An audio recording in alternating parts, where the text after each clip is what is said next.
Next episode में आप लोग देखेंगे कि शायान ने छुपकर अनाया के साथ निकाह कर लिया है और ये बात अनाया के वालिद सुन लेते हैं। वो इतनी बड़ी बात को बर्दाश्त नहीं कर पाते तो उन्हें हार्ट अटैक हो जाता है। सब लोग उन्हें हॉस्पिटल लेकर जाते हैं। इनाया को कोई भी अपने साथ लेकर नहीं जाता, जिस पर वो रूहान को फोन करती है और कहती है कि मुझे अपने साथ हॉस्पिटल ले चलो।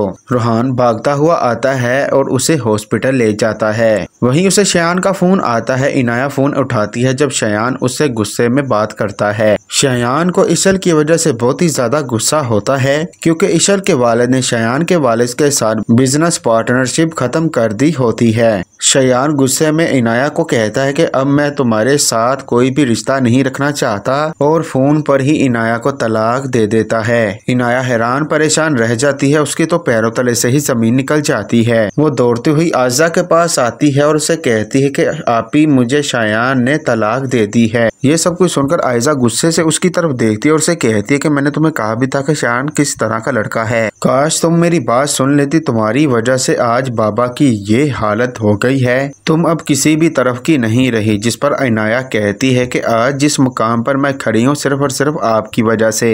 वहीं दूसरी तरफ इनाया जब एक साइड पर बैठकर रो रही होती है, जब रूहान उसके पास आता है तो उसे चुप करवाने लगता है। वो इनाया को कहता है कि तुम मत रो, तुम्हारे आंसू मुझे तकलीफ दे रहे हैं और शायद इसी को मोहब्बत कहते हैं। इनाया कुछ नहीं बोलती। वो अपनी माँ के पास जाती है और कहती है कि मैं अब्बू को देखना चाहती हूँ। उसकी माँ गुस्से से उसे कहती है कि तुम अंदर नहीं जाओगी और ना ही अपने अब्बू को देखोगी क्योंकि तुम ये हक खो चुकी हो। वो अपनी माँ की बहुत ही ज्यादा मिन्नतें करती है लेकिन उसकी माँ उसे उसके बाप से मिलने नहीं देती। थोड़ी देर बाद डॉक्टर ऑपरेशन थिएटर से बाहर आते हैं। इनाया की माँ पूछती है कि मेरे शौहर की अब तबीयत कैसी है, जिस पर डॉक्टर कहते हैं कि उनकी हालत ठीक नहीं है, आप बस दुआ करें। इनाया की माँ बहुत ही ज्यादा रोने लग जाती है।